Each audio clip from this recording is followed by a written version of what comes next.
Hello, everyone, and welcome to episode 2 of Around the Payload. I am your host, the Blevins, and I've got a star-studded cast to introduce, but first I'd like to just let you know kind of what this show is. If you've ever seen Around the Horn on ESPN, it's basically the same exact show, but legally different. It's a copy, but for legal reasons, it's definitely different. And Deathblow's Woody Page, but it's basically a fake game show where the points don't matter at all, and we just have some fun. So stay tuned, and we're gonna have some fun. But with me today, I've got, like I said, a star-studded cast. We have Gillfrost, aka the left guy, the producer, broadcast producer, and everyone's favorite left guy. What's up, man? Hi, how's it going? Thanks for having me on. I am ready to get some points. As fake as they are. Oh, they're real points. They just don't mean anything. We also have Notrob, the Omnic Lab podcast host and support connoisseur. Rob, what's up, buddy? What's going on? Arbitrary points of my favorite kind. They are the best kind, especially when they're given out by me. We also have, everyone's familiar with Deathblow, the co-host of the High Noon Podcast and the president of the Andy Dalton fan club.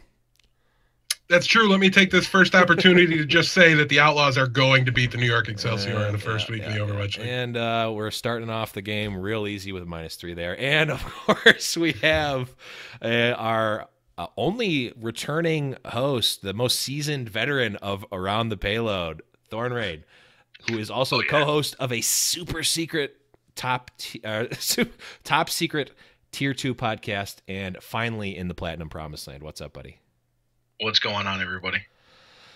Oh, so are you guys all ready? Deathblow wanted to start with 5 points, but he instead started with -3. I'm good with it. 2 above where he should have been. Exactly. So let's jump right into round 1. Round 1. Capture the objective. We're going to start today out with a topic that has not been so much in the Overwatch esports scene, but has been in the competitive and greater Overwatch community scene. And this is the discussion about having multiple accounts in the top 500. Now, there's proponents on both sides of the coin here, but left guy, I want to hear what you think about having multiple accounts in the top 500. I mean, listen, I'm never going to be there, so it hardly concerns me. But I mean, I think that it should be allowed. If I knew somebody that had multiple accounts in the top 500, I might call them dirty names and just think they're a terrible person.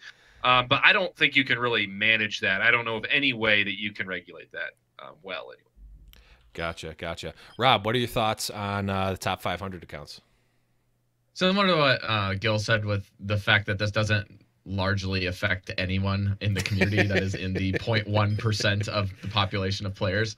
So let's get that out of the way. But the multiple account syndrome is less about top 500 in the issue and more about the other tiers. Let's just be honest. And the fact is, like, people are paying Blizzard to do something that is not normal, and I think that that's okay if they're paying for, their game and they have the time to dedicate to putting it into this. Then we really shouldn't tell people how to dictate their games in competitive mode, as well as dictate what to do with their money. I feel like that's their prerogative. The difference is the people that are doing this for the purpose of boosting. Then we have a different discussion at hand. Gotcha. Deathblow, I know you're making a master grandmaster push this season. What do you think about top 500 accounts? Yeah, I think you have to keep them, right? I don't think there's any way you can take them out. I think for a lot of reasons. Number one, I might get there someday. So when I do get there, I want it to mean just as much as every other season when everybody else got there. I don't want to water everything down, and I don't want to cause problems where, people are like diminishing top 500 in another season or trying to say like it counts for less. This is the pinnacle of the Overwatch ladder, right? This is exactly what we're all here to try to get. It's supposed to be the highest mark, and these guys aren't breaking any rules or any violations. You're allowed to have more than one account. You're not allowed to tank on those accounts. You're not allowed to boost on those accounts, but I can't put in enough effort and time to get top 500 on one of them. If somebody's going to be able to put in, enough effort to keep 2 or 3 accounts in there, by all means, there's no reason to punish those people. It's another badge, right? It's kind of like their own way of leveling up. I'm top 500, but now I've got it X2. Good point. Thornrain, wrap this one up. And again, I'm going to be the one that's different than everybody else. I'm going hard no. It's top 500 players, not top 500 accounts. I mean, essentially what you're doing is you know that you can get to top 500. You're in top 500. You're just pushing people out that should be in top 500 because you're just Deathblow talked about watering down top 500. You're watering down top 500 because you know you can get there. You're already there. Why fill up 5, 6? Some of these guys got 8, 9, 10 accounts. That's like, 5-10% of top 500 could essentially just be multiple accounts. That's a decent chunk of people that should be in top 500 but aren't because one guy is holding 10 spots. You don't have 10 Tom Brady's running around, in the NFL taking the best quarterback positions. You got one. If that's you get one spot. Yeah, but and I won't go too much into this, but I think if there were 10 Tom Brady's, like they would all be allowed to start, and they all would start over every other quarterback. But years from now, when cloning becomes, hope and dreaming will be, that is exactly how it is going to. As long as it's not happening with Tom Brady, I'm fine. The thing is, top 500 and OWL are different. So the analogy really hard breaks down there because it's just like Tom Brady playing pickup in 6 different leagues. Yeah, like if I was like really good at hockey, but not good enough to be a pro, so I just went to like all the local, like hockey rinks, and I was getting the MVP in each of these hockey rinks. No one would complain. I mean, they might complain, but they don't have a really good reason to complain. To me, it's the same thing. There's no correlation with being top 500 and being a pro, other than that some people are, if you're good enough to get up there, there's a good chance that you might be pro, but especially in future years, we're not going to see that correlation at all. So yeah, we definitely see people do that with beer league softball. It's like the same, like 10 guys playing every league. But let's move right along. We've seen with the announcement of Open Division and Contenders and the path to pro, we've seen some regulations and whatnot put on the Tier 2 scene and third-party tournaments. Just to name a couple of things, we got some limitations on the sponsors that can sponsor these tournaments. There's a long list, but some of them include pornography, alcohol, marijuana, tobacco, cigarettes, firearms, and organizations with gambling, political candidates, as well as some computer monitors, CPU, graphics cards. Long story short, it's a lot of stuff that you can't have be sponsors for these third-party tournaments. So Thornrain, what are your thoughts? So how is this going to affect the Tier 2 scene? For the Tier 2 scene, I think it's it cuts out a lot of the potential sponsors for these smaller leagues. We're already seeing a lot of them go away and just up and leaving because they can't compete with OWL and Contenders and even Open Division on a small scale. But the majority of their money was coming from sponsors, and now they can't get computer monitors, CPUs, or graphics cards. So that takes out a big chunk of potential sponsors that would look to sponsor something like this. And then even kind of going into the organizations associated with gambling. Like if we see esports start to get to the level where, say, DraftKings starts running drafts for, any esport, a tournament couldn't be sponsored by DraftKings because it's a gambling site. I'm not a big fan of it. It's kind of making the community tournaments, less likely to happen.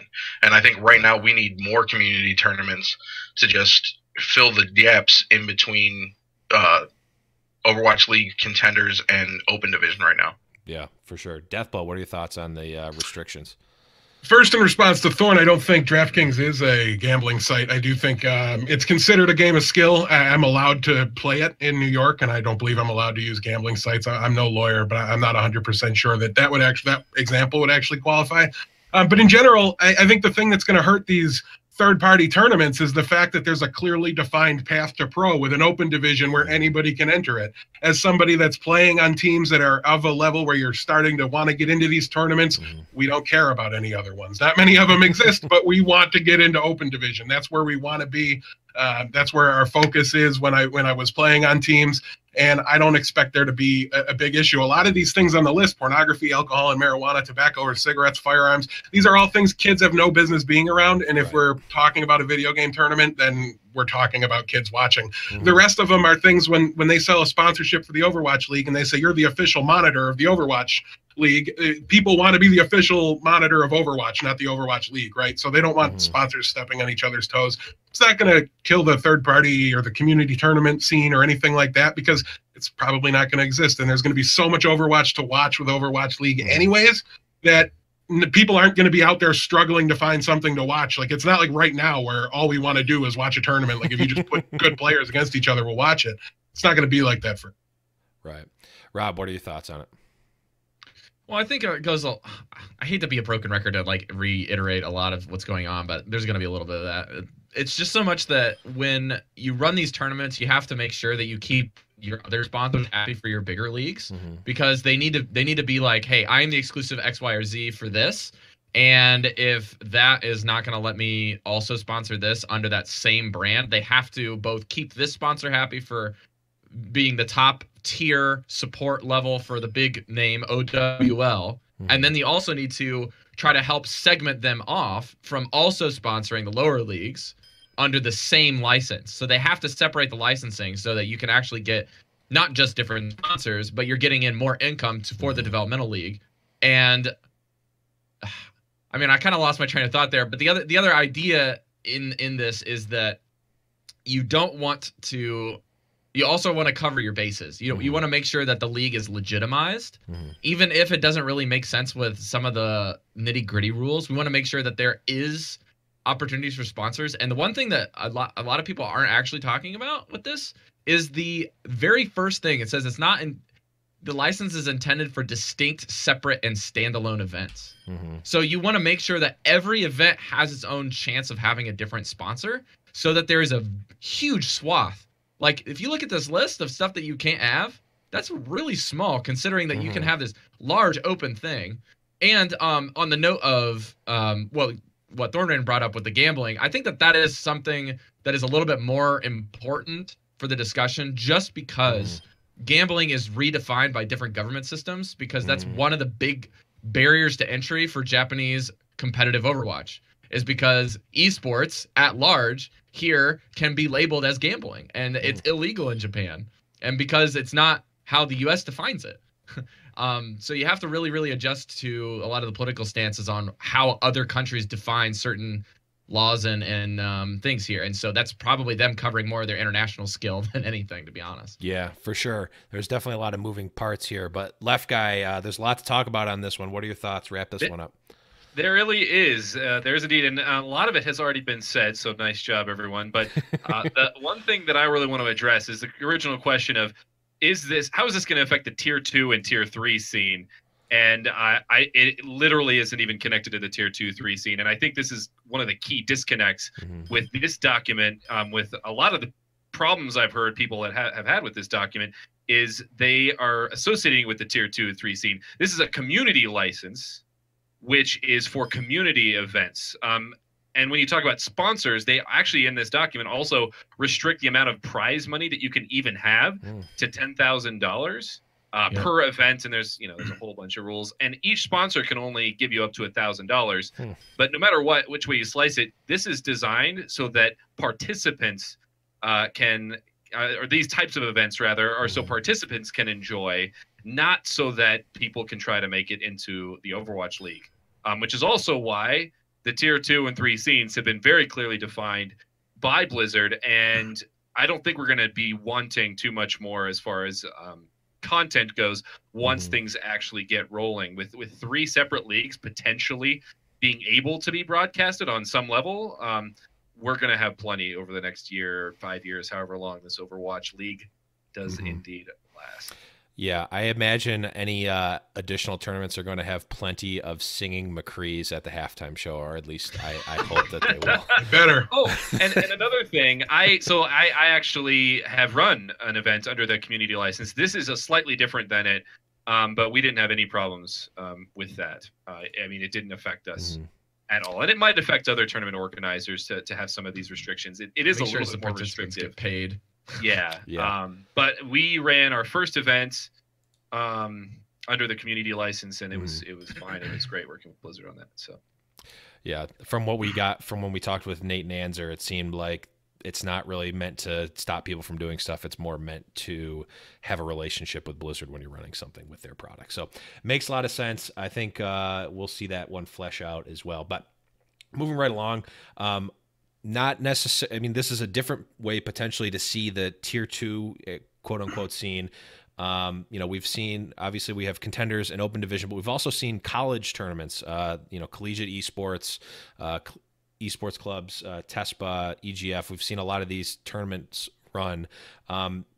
How successful do you think these college tournaments and these types of events that are at the college level, how successful do you think that they're going to be with all this other stuff going on? We'll start with you, Left Guy. Left Guy will oblige. So yeah, looking at the collegiate scene, it's super interesting from multiple perspectives, because if you compare it to traditional sports, college is a key integral part of the path to pro.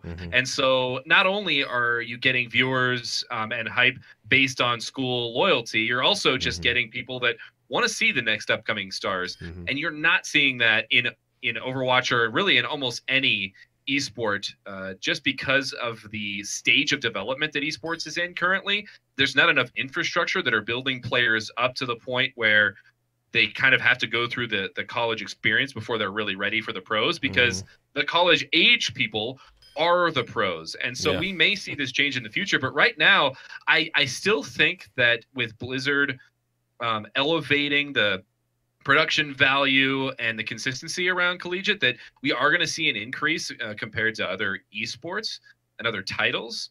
I still think that it's going to be a step below contenders as far as viewership, but I think it's just going to be different stories that are being told. More of that school rivalry, the school rivalries are going to be pushed, and I think it's still going to be very interesting, but not quite on the same level as collegiate traditional sports or the path to pro like contenders. Yeah. Notrob, what are your thoughts on that?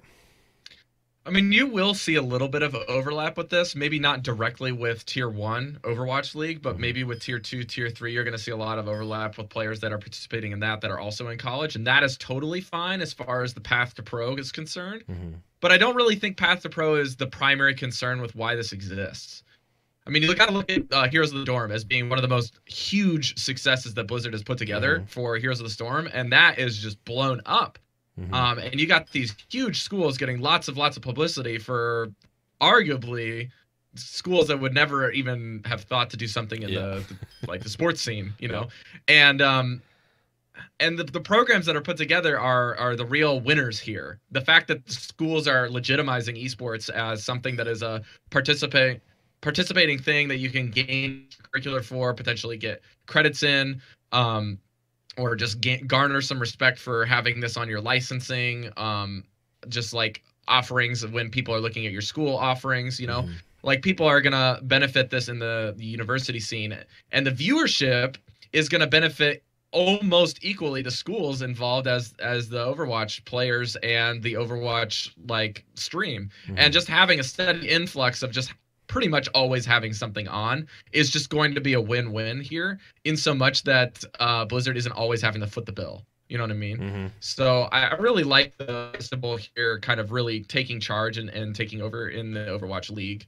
or Overwatch TESPA collegiate scene, and this is a good overlap for TESPA to continue to get their fingers in just another game in the franchises. Yeah, for sure. Death, I know you have some thoughts about college football and college sports. What do you think about collegiate Overwatch?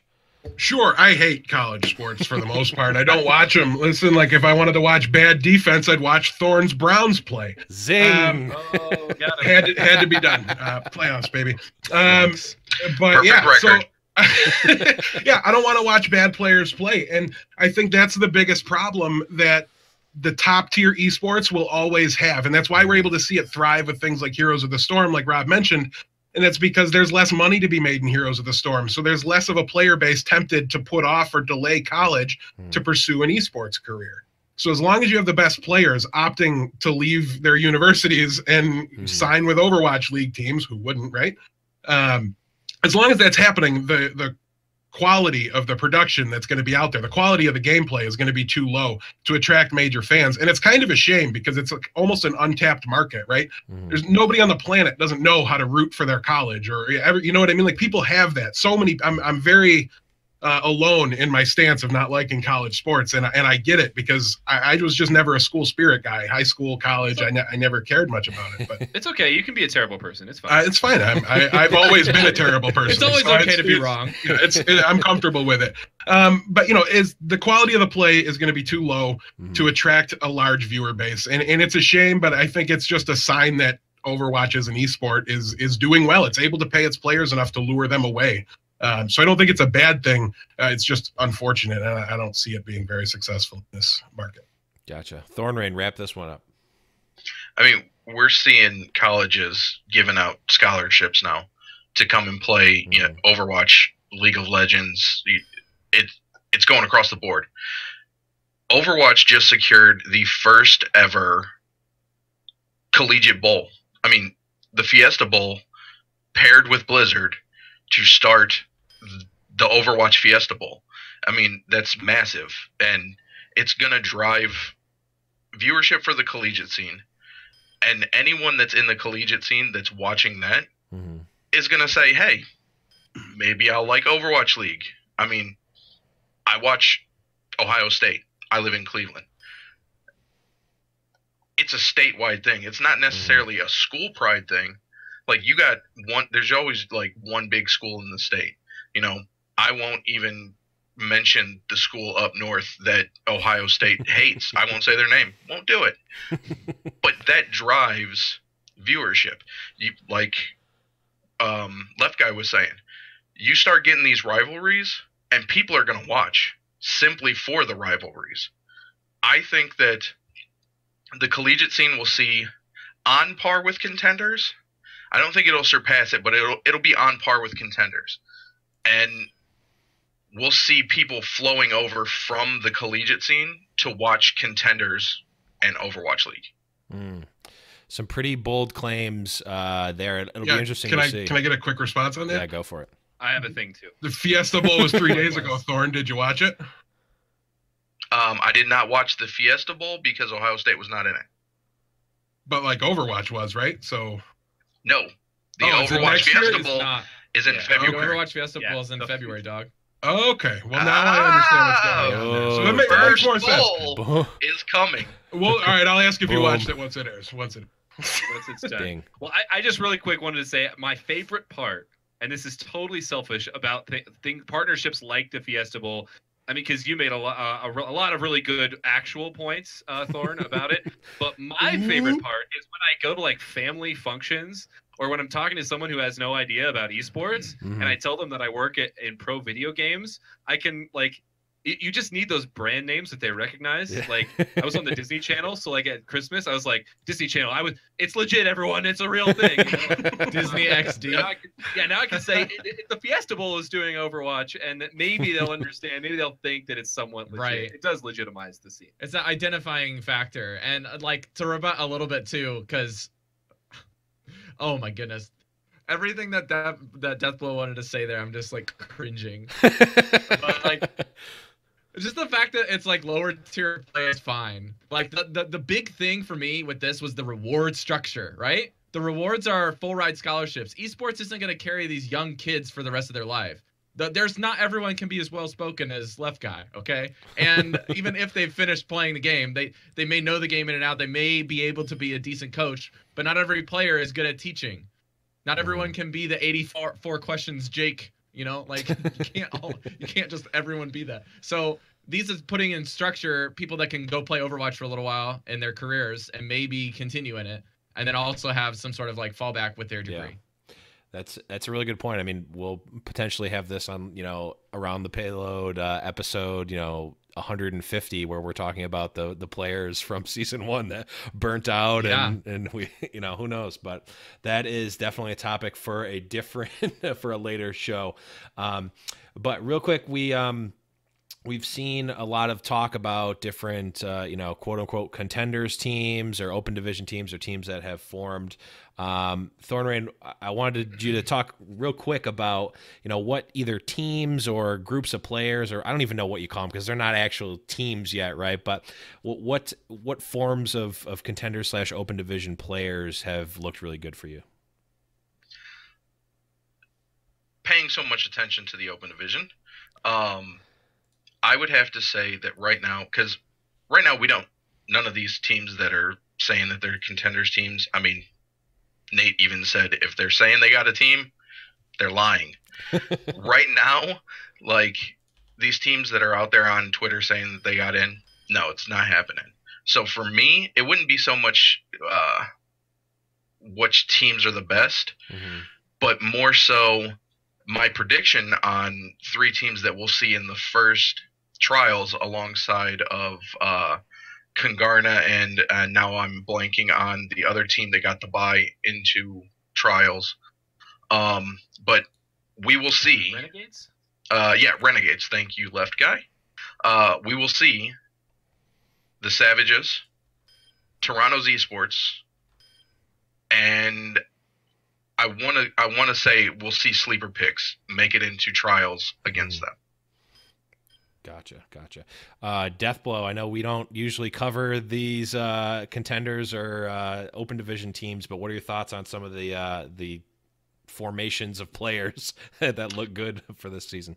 There's a lot of them. I've got 2, but I'm gonna stick with basically Morte's team. They don't have a name yet, but it's Cruz, Finzi, Tonic, EPZZ, Shax, and Visility. I don't know if I got that one wrong, but coached by Morte. Listen, we've seen a lot of these guys before. We did our fantasy draft of the Overwatch League talent, or the free agency talent, tried to build 2 more teams.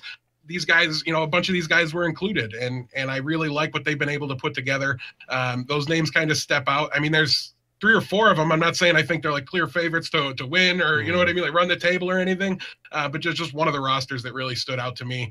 There's so much talent left over in this pool, and I think there's at least 5, 6 plus teams that can perform at a really high level. I can't wait to see them. But I'm partial to Cruz. If him and Finzi together seems dangerous to me. Coached by a player we know is really knowledgeable in Morte.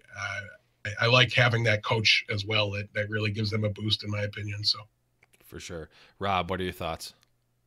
I gotta go with Deathblow on this one. Like the Morte coach thing is nothing to sneeze at, and Cruz and Shax are players that you have heard before Overwatch League is a thing, and these guys have been able to put out some serious individualized talent. The big thing, again, as always, will be how these folks are going to jive together. And I feel like Morte is going to be the main focal point, and the coaching within this scene is going to be the main focal point. And there's somebody actually not on this list that is a friend of mine from our Discord, Massive, or Trevor, has said that he's got a team that's going to be in the open scene.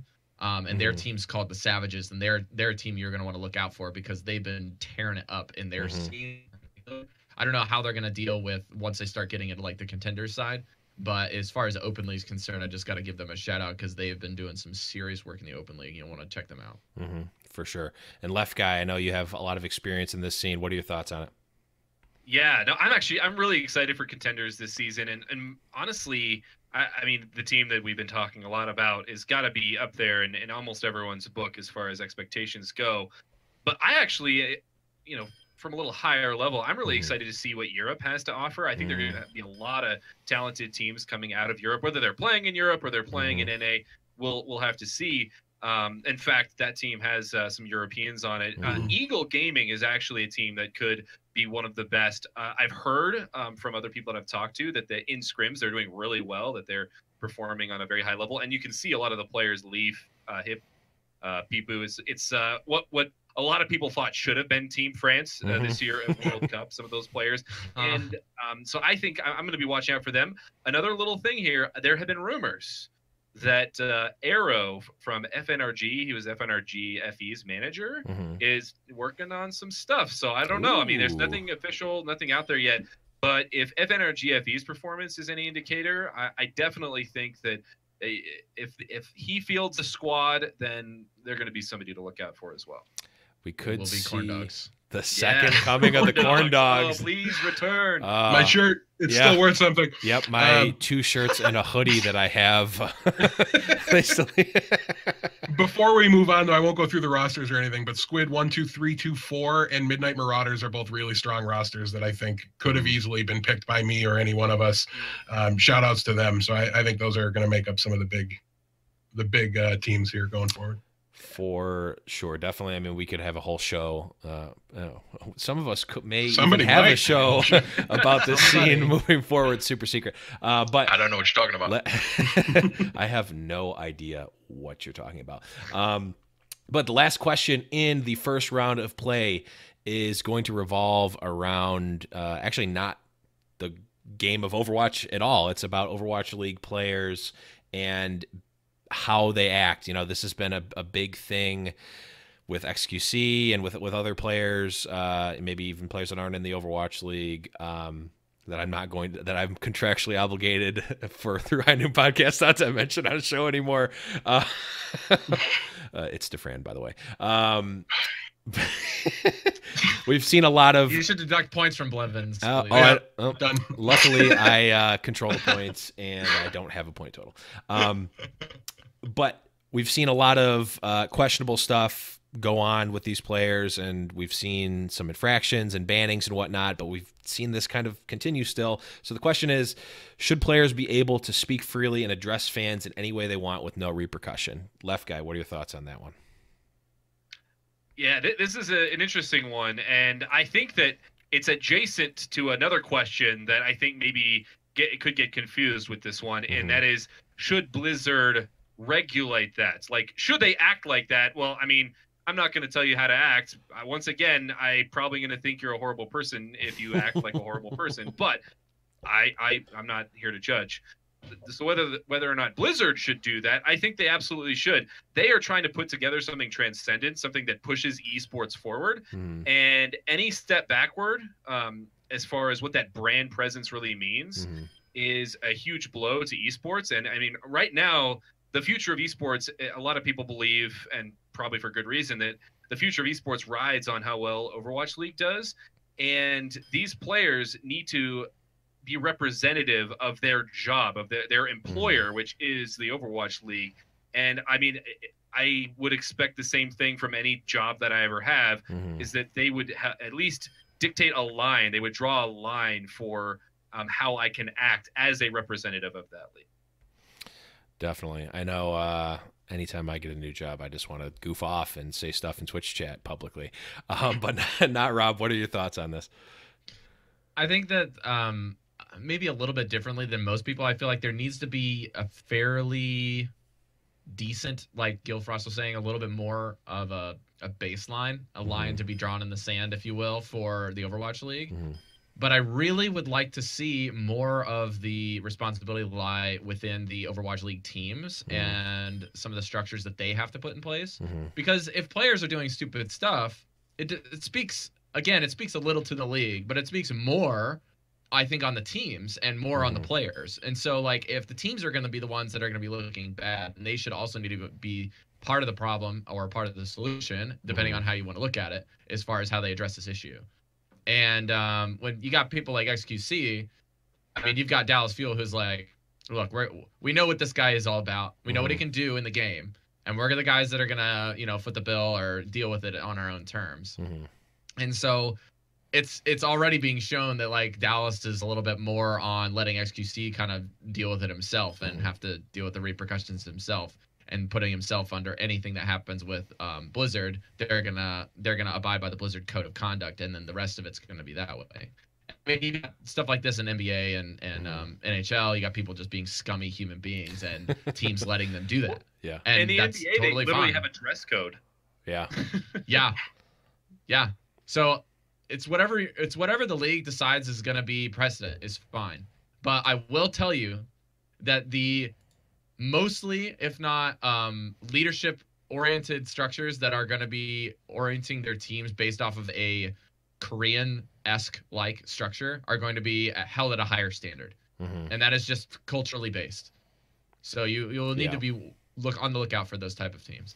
It's true. We are in a global league. But Death, what are your thoughts on this whole shenaniganry? I just want to pull the panel real fast. You guys don't actually have to answer. I'll answer for you. Anybody here able to just say whatever they want with no repercussions or consequences at any point in their life? No. I really want to cuss right now. Nobody.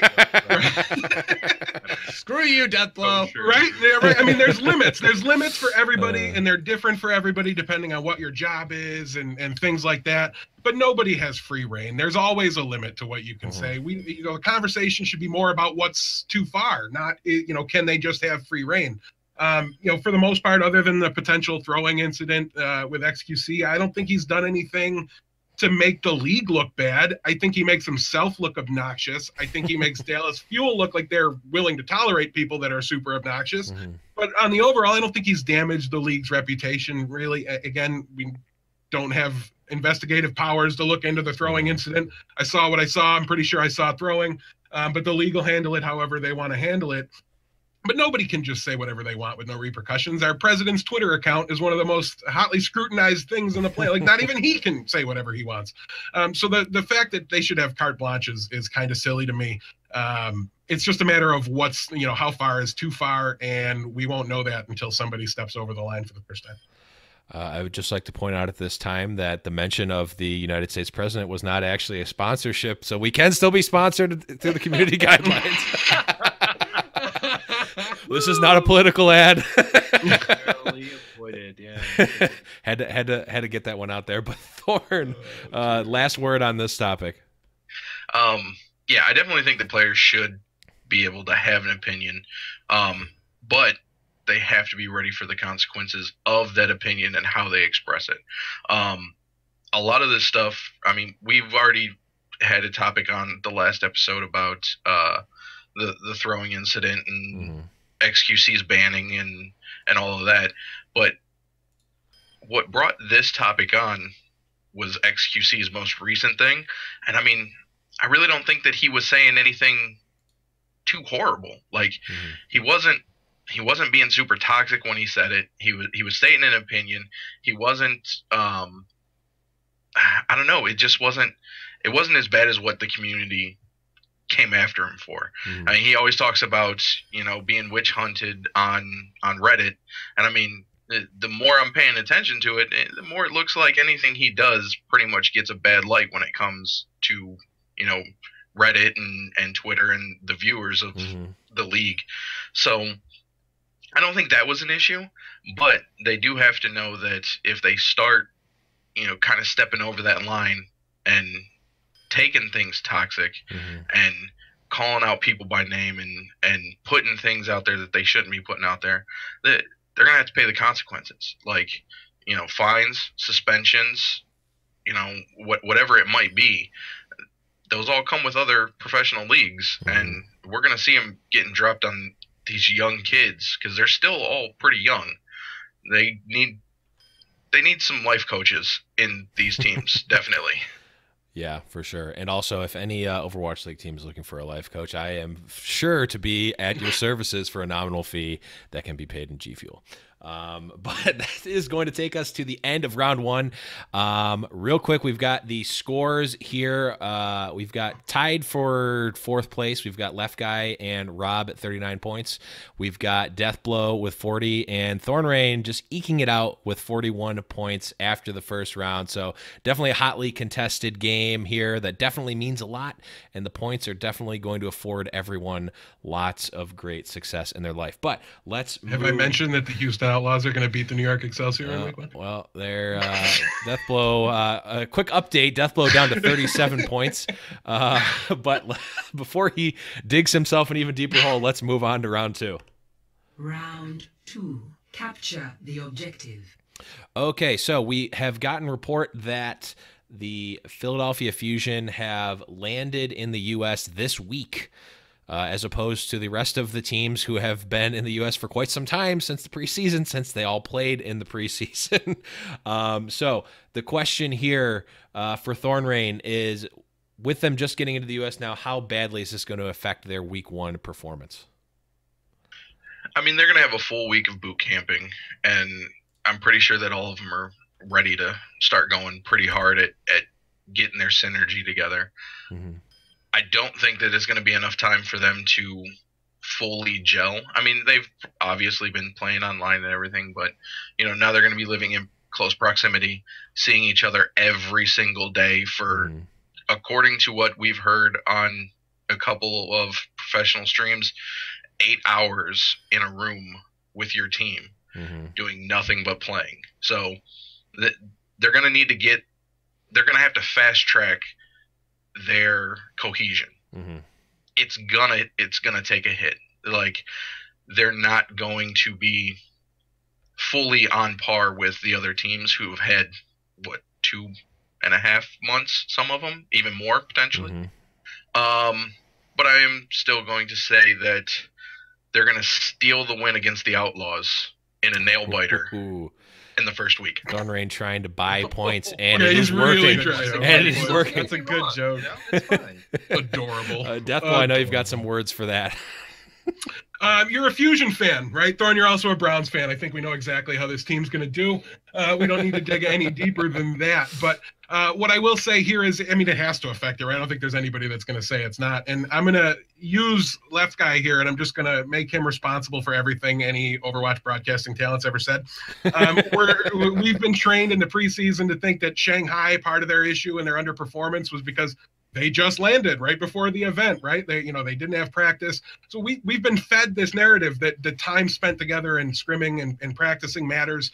And now I'm going to buy it. If you're selling it, I'm going to buy it. It has to affect them. It's going to hurt them. I love the cojones of the prediction, Thorn. It's adorable. I can't wait for that matchup. We really do need a warm-up because New York's a real team, and we've got to play them in the second game. So Hold on. Someone clip Deathblow saying that New York is a real team. You'll never hear me say anything bad about them, just bad in comparison to Houston. I do really like New York. I can't wait for week 2 so I can start rooting for them and stop making fun of them. Thank you for points, man. Like, This is selling out, and it's working so well. Yeah, it's exactly. I mean, I gave away all those points. I've got to get them back somehow. But yeah, on the overall, I mean, it's going to hurt them. And we hear all these teams talking about, oh, Widowmaker's so much better and so much more responsive on the LAN client with the extra bit rate, all these things. They don't know. They haven't done it yet. So they don't get to adapt to the conditions that they're going to be playing in. It has to make a big difference. I'm not worried about the team over the length of the season, but I think stage 1's just going to be a train wreck. Gotcha. Rob, what are your thoughts on the Fusion for their first couple of games? I think it's going to be a dumpster fire, and not for the reasons that you might be thinking, because of Sado. If you look at their roster, the way they've flexed this setup here, they only have people labeled officially as flex as for Hotba and Poco. Sato is basically out of commission for a really long time for season 1, if not the entirety of season 1, right? Like almost the entirety of season 1. And then you have, not only that has to be built internally, but that can't be built up too high because then they won't have a team for when they hit the stage for the 3 weeks, right? And Fraggy is the only one holding down the fort. Now, I'm not saying that people like Carpe and Shadowburn and Sneelo and Echo can't play tank, but there are no Sados, okay? So, and when you're going up against people like Fissure and Miro and like, shoot, who's the other one I was thinking of? And then you have to like defend your team against Pine and frickin' Fleta. Good luck. Good luck. You might as well just go to the Open League and pick up some scrub there. Maybe pick up Deathblow. He could probably play tank just as good as these guys. So, shots man, fired. I know there's a lot of shots fired, but at the end of the day, as bad as the dumpster fire is, and as how little practices they are, they're still probably going to beat the Dragons. So I'll end on that note. I've never wanted to agree with a statement that I just couldn't agree with so much in my life. I appreciate it. Quote, Deathblow playing for the Philadelphia Fusion starting mid-season 2 or mid-stage 2. Left Guy, get the last thought on the Fusions. Well, not Rob. That player you were thinking of was Gillfrost, and yeah, while I am an amazing tank, I'm not in the Overwatch League. I know you must have misread it there, but yeah, no, I think that I mean Sato's obviously a big factor, but not only is the fact that they just landed actually a factor behind kind of the issues that they've had with visas, but think about their most recent the momentum, how it's been pushed against them. Mm-hmm. They went into a holiday break with the utter shame of not even playing in the preseason. Mm-hmm. And so they're coming into this beaten down, and maybe they can use that to fuel some kind of fire to bring them up, but I don't think that it's going to happen. I think they're going to go into week one just all over the place, and they are going to definitely be heavily affected by it. And this is on top of the fact, so I put them as 9th out of 12 in my original power rankings and coming into the season, just based on their roster. But given what we've been seeing from them and Sato and all of it, now they are at the very bottom of my power rankings coming into the season. I think that they will end up evening things out in, after a month, maybe even after a couple of weeks. Mm-hmm. But for the first couple of weeks, it is going to be an uphill battle for Philadelphia Fusion. And not to mention, it could be a complete train wreck if the city of brotherly love treats them like some of their other traditional sports teams. That is a good point. Philly is not known for showing the brotherly love to teams that don't perform well. And I definitely agree with you there, Left Guy. I punished them for not playing in the preseason. I just put them dead last, just out of print on principle. Had to do it. Principle. But we moving along, we did have the announcement a while ago that we're going to have different contenders regions. So not just NA and EU, we're also going to see some of the other regions play. So Left Guy, we'll start out with you. What are your thoughts on what the most competitive contenders region is going to be?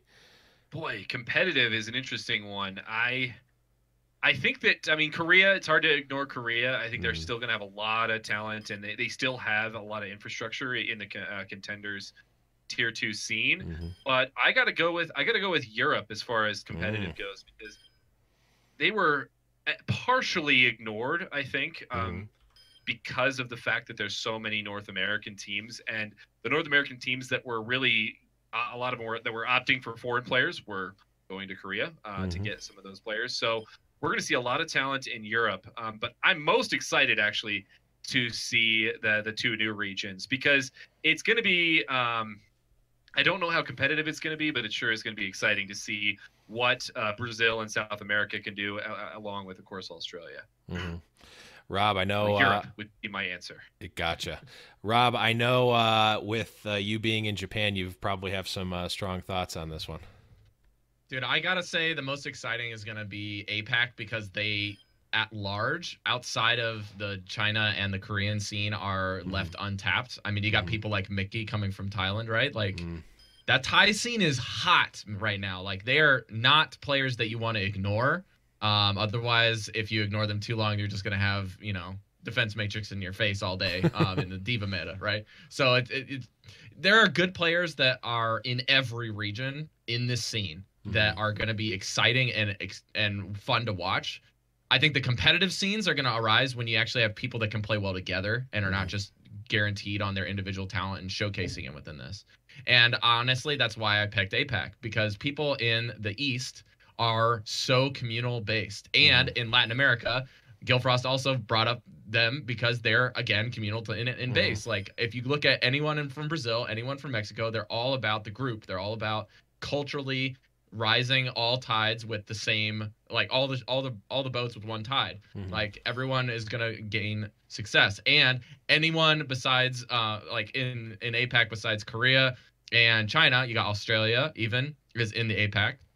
And those regions have everything to prove because they don't have an OWL team yet. True. And so the teams that don't have OWL are going to be the ones working the hardest to get back in, outside of Korea, of course. For sure. Death, I know we usually don't cover a lot of the other regions, so what are your thoughts on this one? Yeah, so I think there's really kind of two answers here to two different questions. What's going to be the most competitive? What's going to be the most exciting? I think the competitive, I really like what Gillfrost said about Europe, to be perfectly honest. They have a lot of talent there. Looking at these teams, a lot of the headline talent comes from Europe because they were buried in the scene that didn't have a lot of tournaments for a while as things were heating up and moving in. And then contenders happened, and all of a sudden we had an opportunity to see them, and 1, 2, 3 came out of nowhere, and we didn't know who they were, but all of a sudden they were a force. And there's a lot of talent, I think, that we don't even know about in Europe, and I think they're going to create the most competitive bracket. I think the most exciting is going to be North America, though. I think we're going to see a lot of players from the other regions move here. We're going to see the highest concentration of academy teams potentially participating. I think it's just going to have the best structure and the best infrastructure to it to support it here in North America because the league is centered and based here. That's where the players want to be. They're going to move here. It's going to be the biggest. It's going to have the biggest names, I think.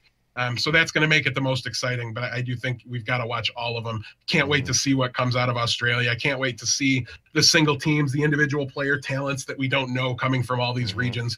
They're going to make a huge impact in the Overwatch League scene, and we don't even know who they are yet. So it's just everything's really exciting, but the most exciting will be here in North. Makes sense. Definitely makes sense. Thorn, last word on the most exciting contenders region. I'm in the same boat as Deathblow, where I think this is more a two-part question. As far as competitive goes, I got to go with Korea. Competitiveness is bred in the Korean esports scene. Like it's 100% always competitive. Exciting, I got to go with NA, just like Deathblow did, because, well, it's going to be NA, and everybody's like, oh, NA is not the greatest. We have 7 Overwatch League teams that are fielding academy teams, and we just saw Alicus get picked up to be a talent scout for the Outlaws. This guy's put together some of the most well-known teams, and he's going to put together – he's not scouting talent for the Outlaws. They've got their talent. He's scouting for the next academy team for them, which then is probably going to end up turning into a Season 2 Overwatch League team, but that's neither here nor there. But I think that these academy teams, when they hit, they want into Overwatch League, and they want to show potential Season 2 teams that you can just buy us straight out. We were put together to fill your spot in your city and play for you. And I think we have 7 teams. No other region has that. I think the most in another region is 2. So I think NA is the most exciting. Makes a lot of sense there. Rob, it looks like you got something to say there. I think that Deathblow and Thornrain are 100% in this if you're defining the scene by Season 1. But if you're defining it in long term, I think that there's way too many assumptions that you have to be made that saying that NA is going to be number 1 if they've already said that Season 2 is expanding into.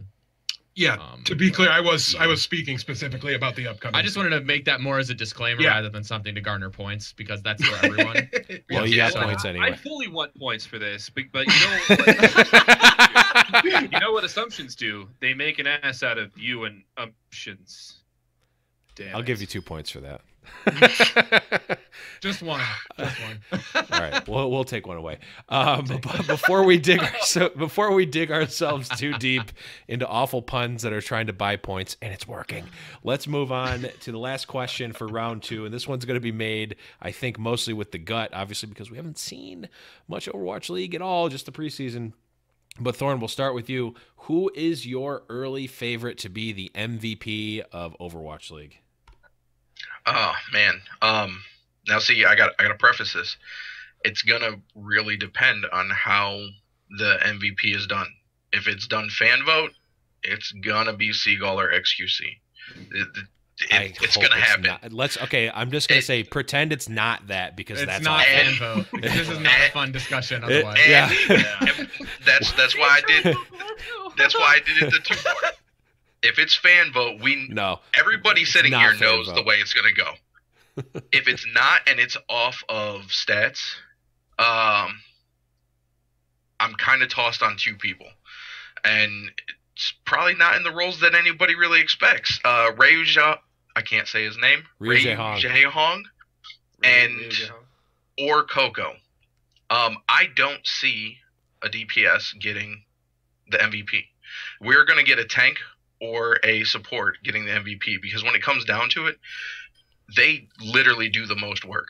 They're out there, like, I love watching a support and a tank team just go in and provide the coverage. Mm-hmm. You know, bring that soldier from 10 health back up to full as he pops his visor and then gets damage boosted and, you know, gets a 3-kill. All of that came because he was guarded by his tank and brought back from his healer. 100%, we're going to see not a DPS, but I'm going Ryu Jaehong or Coco. Well, I love that you defend both my roles, tank and healer. I got to dock you points for being on the fence here. You got to pick an MVP. There's only one MVP. If there's a co-MVP for season 1, I am going to rage. Death. Yeah, go Ryu Jaehong. Okay. Death, who is your one MVP that's not based on fan vote? I didn't think I had to. And I'm going to leave Thorn's I'm going to leave Thorn's fantasy world here, and I'm going to go back to reality, where DPS is the most apparent position on the field. They get the most screen time and on the broadcast, everything like that. So even the voters who are watching the broadcast to determine it are going to get way more opportunity to see these DPS players play. And it's not that tank probably can't win it. It's not that support can't win it, but I really think that the two things they look for when they're voting for MVP, in my experience in other sports, are you need to either like bring a team up that wasn't very good last year and kind of make them into a top tier contender. Looking at you, Todd Gurley. Thanks for my fantasy championship. The Russell Westbrooks of the world. Yeah. And then you've got, players that are just dominant, right? Like your Tom Brady's that just have to be there, right? Because it's so apparent when you watch them play that they're just the best in the game at their position. And right. Your LeBrons, your Currys, your what have you. But, yeah, I'm giving it to Linkser. I don't think it's going to be too crazy to think that Houston is going to outperform a lot of the other, we call them Junkenstein's monsters teams that are a combination of pre-existing teams and other teams. Houston's going to overperform. I view them as a team right up there with the Korean teams, right up there with Dallas. If that's true because Linkser is a beast, and he is a beast. We've seen it time and time again. It's been constant. I'm giving him the MVP.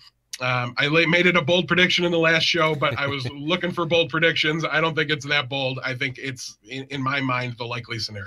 I'm not going to take a shot at Linkser, but you said the people watching the tournaments, if it's not a fan vote, it's going to be some sort of committee, and it's going to be based off of stats. I don't see how you're talking about bringing a team up and making them better. Yeah. Like, yeah, if a DPS pops off, I mean, we saw Flower do it. Like, yeah, that was amazing. It was great. Pine too. Yeah, and Pine.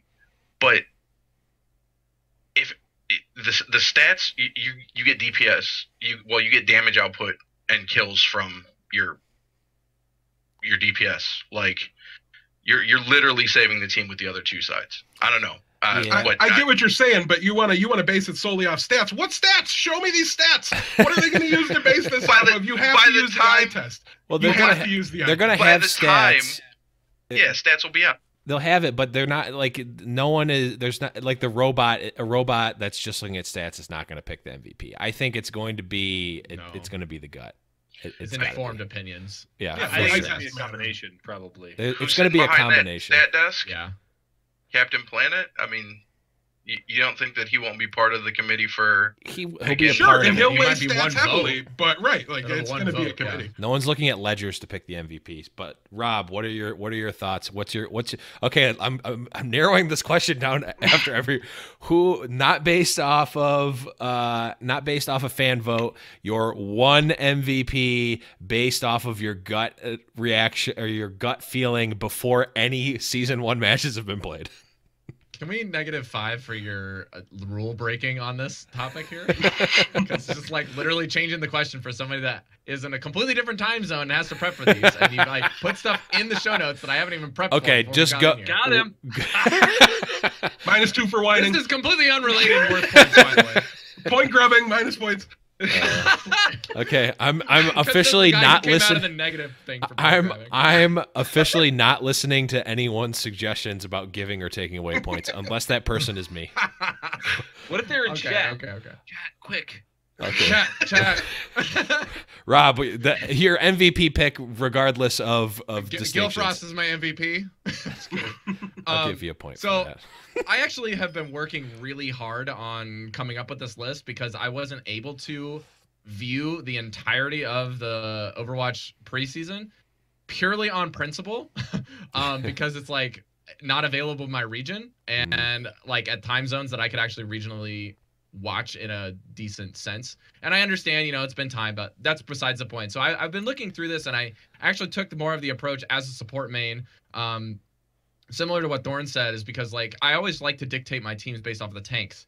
And so people that came to mind were like Miro and Coco and Zephyr and Fissure. These are players that are big standalone tanks, but like the more I've been looking through footage and highlights and watching plays, the more you realize that these guys giving space doesn't necessarily dictate how the game results are operational. It is dictated by the DPS confirming the space that they're given. So it depends on really what you're looking for. And beyond that, you also have the X factor, which is flashy plays. Unfortunately, you can't really do the flashy plays unless you're DPS. And so with that in mind, I went through and I looked through a lot of footage and found, I think Fleta is your guy. And the only reason that I like Fleta more than other DPS here is because Fleta is one of the very few high skill tiered players that plays everything that can compete with everyone in the DPS tree, and he plays Tracer. And that is something you're actually not going to find with a lot of these DPS guys. You have Clockwork that takes over for Linkser with the Tracer spot, although Linkser can play it. And you saw this showcase with how they set up their teams in the preseason. Again, not something that we need to be dictating based off of this, but Fleta is the guy that can go toe-to-toe with Pine and Taimu on and win Widow battles, as well as just hop over and swap over to, heroes like Soldier 76 and Tracer and just dump on people. 3-man pulse bombs. And this is not like non-factual evidence. So this is stuff that you're seeing in the preseason where he's just like casually doing this under no pressure of needing to win games, but rather just showcase your ability. And he did it. So I think Fleta is just the pick for MVP, regardless of how you look at it, because the guy's also got the entire structure of a team that's set up to basically just let him do that. Definitely a good pick. And you only picked one, so you're getting to keep your points for this one. Left Guy, last thoughts on this way more dragged out than I thought and complicated than I thought it was ever going to be question about who you think the MVP is going to be. Well, all of you were correct on some things and wrong on just a ton of stuff. Just terribly off. No, but so I'd like to start with the focus on tanks and supports. I think that the tanks and supports are going to be a huge deciding factor in who's the MVP. But they're not going to be the MVP because objectively, if Blizzard is choosing this on some level, a committee or whatever, the DPS are the exciting thing, the exciting story that you want to tell. And it's enabled by your supports and your tanks. And there's a lot of talented players that can take advantage of the space that's being created by the tanks and the plays that are being created by your supports. There's a lot of talent. And I would love to give it to Linkser because I actually think that Coolmat, probably the best diva in the world. And I think Muma and him, they do really well together. So they've got a solid tank line. But it's got to be Fleta. Fleta is indeed going to be the MVP at the end. Yeah, I was like, dang it. With all these players, I was hoping that no one would choose him before it got to me. But I guess this is more confirmation. I could give it over to somebody like Effect or Taimu because they have good tanks and supports.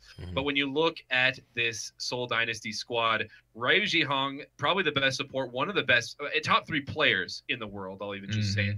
And you've got Miro on tank.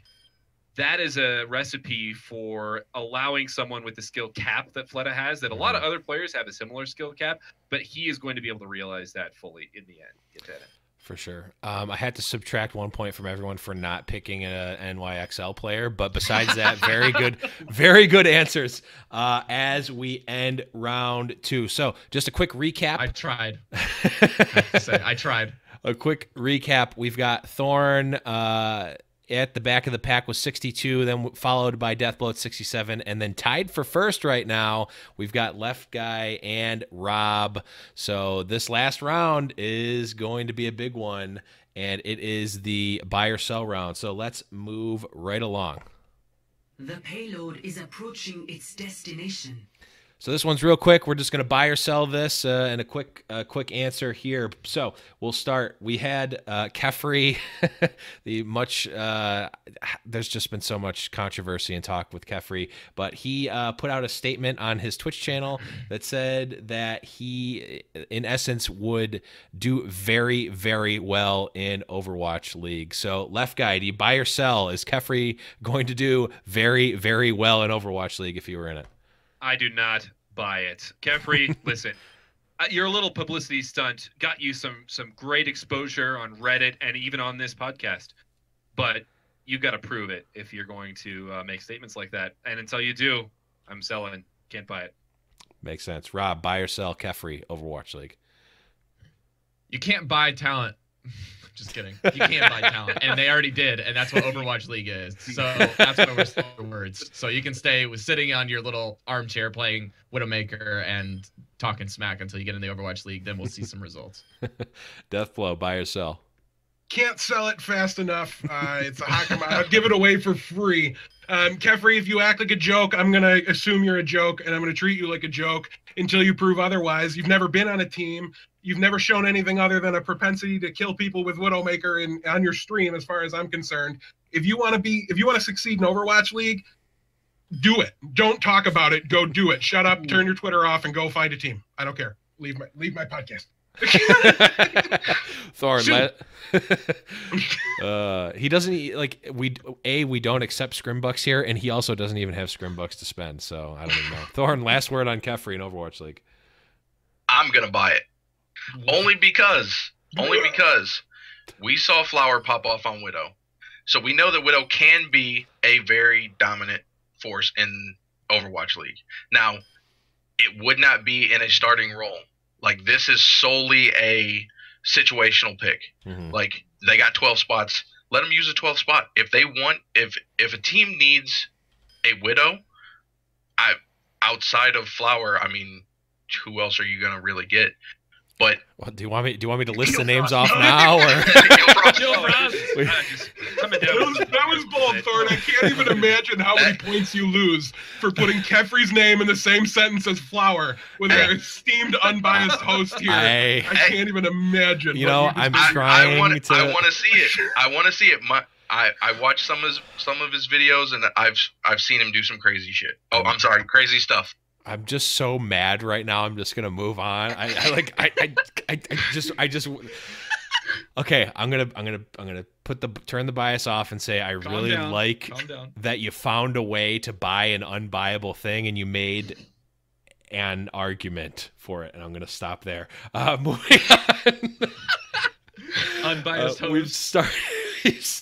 I'm like literally sweating right now. We've started to see some. We've started to see some advertising for Overwatch League in the real world. We've seen YouTube ads. We've seen some commercials in football games. We even saw, as recently as I think a couple of days ago, we saw a billboard for the San Francisco Shock in San Francisco. So as much as I hate talking to Thornrain right now, Thorn, we'll start with you. Buy or sell the amount of advertising that they're doing for Overwatch League? I'm going to sell.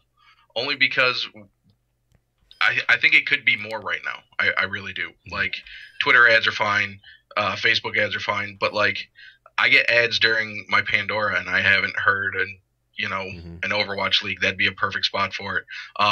We've seen a few commercials. There could be a lot more commercials. I mean, we've seen more commercials for just Overwatch in general than the league itself. Mm-hmm. And I mean, more billboards outside of the cities that already have teams, like the surrounding cities. We've seen what, 1, 2 billboards. I just want to see more, like a lot more. Yeah, for sure. Definitely would like to see that too. Deathblow, your thoughts on advertising for Overwatch League? I'm also selling it, and by that I mean I'm out there trying to get people to buy it for them because I want to see more of it. I haven't actually come across any of it natively myself. Not one ad, not a. I mean, I've got ad block on, but I want to see it on. Sell everything to do with opinion right now. But I want to see it on TV. We don't need to reach the market of people that are on YouTube and Twitch. We need to reach the people that don't know about it. We need to get people excited about it that like their sports team. We need to get. I hate you all, but we need you Patriots fans to get into this league. Like, you know what I mean? The organization is there. Oh, Gil, I hate them. Whoa. So can't even. Whoa. I will never stop bashing them. But yeah, we need to get all these, traditional sports fans into the Overwatch League. We don't need them to become avid fans. We need it on their radar. We need them to be aware of it. So when they see it and when they get an opportunity to catch a little bit of it and they see the crowd hyped up, they think, maybe this is something I could get into. Like, I'm going to check it out. I'm going to look into it. I tried Overwatch. I played it on one of the free weekends or something. Like, we need to attract them and lure them in. And we're not going to do that if we only advertise on the mediums where everybody's already searching for that content. Good point. Rob, give Deathblow people to hate. Gotta give them the Patriots fans. You gotta give me the people I hate. Yes. I need to hate them more. We need them to watch Overwatch League. But Rob, buy or sell the advertising for Overwatch League? I'm actually gonna buy. I think that the main structure here is international, and I think that this is not the end all be all of what we're seeing. I don't think that we can sell everything if they're still in very new stages here, especially since they don't have the entirety of their budget structure paid off from the people who bought into the league with their 20 mil buy-ins, and we got more people buying in probably for season 2. So the only thing is, if the league continues to begin and go up, then so does their budgetary restrictions start lowering for their advertising revenue and their marketing. And I talked with some of my buddies that are in our Discord as admin for Omnic Lab, and these guys went in Japan, and I'm telling you, there are full print ads, or not Japan, sorry, in China, in the Chinese metro system. Full print, native language ads for Overwatch. And not just Overwatch League, but I think that a lot of Overwatch League stuff is going to need to be understood as both Overwatch and Overwatch League are going to be paired together with giving people awareness that exists. Because then once you get people in the game, you've got the start screens where the Overwatch League is there. And then when you get people into the game, they have that screen that we had during preseason where watch now button in the game. I think that you get people to the game, you get people understanding that Overwatch exists, and then you can pull them in from the game, and then you also have the Overwatch League stuff that should be based where teams are. I think that those are your two big key factors here, and their advertising's great. And additionally, the other admin said that he saw some stuff in his airport when he was going to Philippines. So this stuff is everywhere. Interesting. Left guy, last thoughts, buy or sell Overwatch League advertising? I am also going to buy the advertising, and maybe this is just based on my own personal experience with it, but I actually thought there were some great points being made. Deathblow talking about the fact that you need to be reaching not just the hardcore fans, the people that are already into it, because honestly, the players, when Overwatch League starts, they're going to log into their client, and there's going to be this big banner, now live, Overwatch League, esports, et cetera, et cetera. The players are already going to kind of be aware, hopefully, otherwise what rock were you hiding under? But I think that they actually have been doing a really good job of reaching adjacent markets. The times that I've actually seen advertisements, so I mean, the billboards in the city. So you want to have it in cities that have teams because you're trying to create that local fandom, and so that's going to be where you want them to start with. I saw it at Star Wars actually when I saw the new Star Wars movie. Boom, reaching out to an adjacent nerd circle. But got it, great. And then you've got football. I saw it in a traditional sports broadcast. So you're getting the people that are already interested in competition, and all they need to know is, oh wow, I know about Overwatch, and I also love competition. Boom, it's another adjacent group.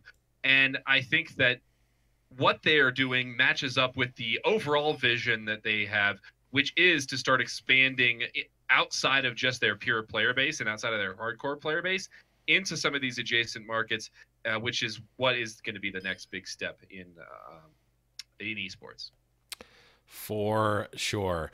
But let's move on. This next one, just ripped off from a great tweet from Pesto Enthusiast. Check him out. This one was, will we see an Overwatch League team lose more matches than Soul loses maps? So this is a little tongue-in-cheek, but who knows? Left guy, buy or sell that?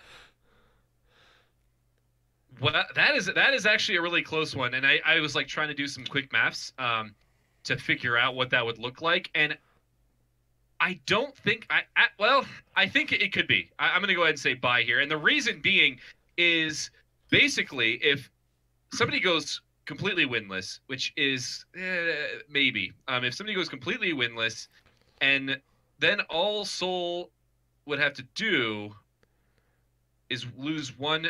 The math, it's complicated. But yeah, I do think that there is a possibility that happens. Rob, your thoughts? Will we see a team do so bad that they have more match losses than Soul has map losses? This is really confusing question. So I'm going to sell because the question's terribly worded. Sure is. Let's just say it. Soul's good, okay? And Shanghai and Fusion are real bad. So, sure. To the point. Love it. Deathblow. I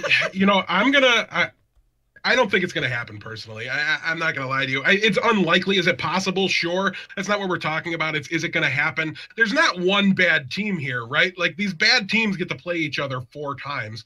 They're going to steal some games. Like, the stress and the length of this schedule, I think, is not really sinking into people yet. Like, they don't realize the effect it's going to have. There's going to be you're going to see teams not playing their starters against some lesser teams, and then we're going to see surprise victories come out of those lineups and things like that. There's a lot of matches these guys got to play, and listen, I mean, I wanted it to be true, right? Like, I wanted Boston to be winless with every ounce of my being. That I want Boston to be that bad. They didn't look that bad to me. I expect Shanghai to get better.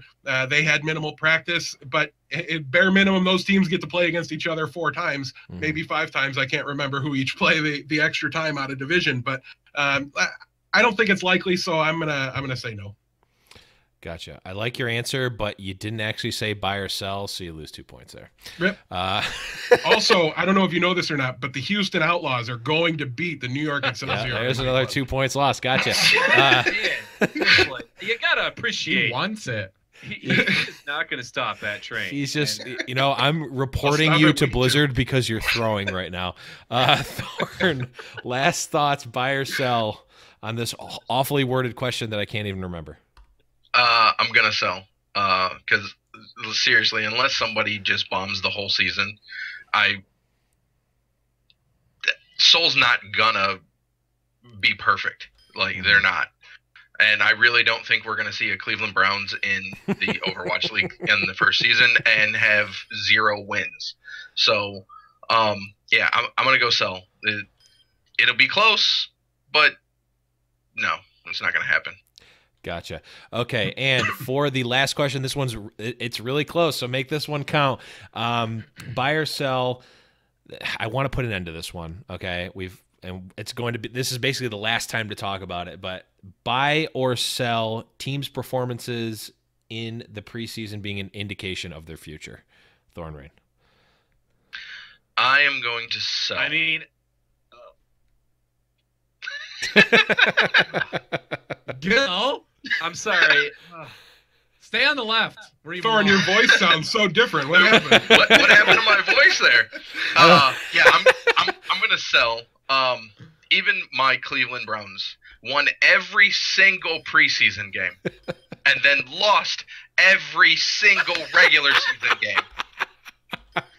Embrace the spoilers, ladies and gents. You never show your full hand in the preseason, because when you go out there and you go hard in the preseason, you lose every game in the regular season. And I'm done. I'm giving you some sympathy points there. Deathblow. Even I'm giving him some sympathy points. I'm going to leave you alone, Thorn. I'm feeling bad now. I thought you were going to leave it up to me to make fun of the Browns. I didn't expect you to jump on the bandwagon.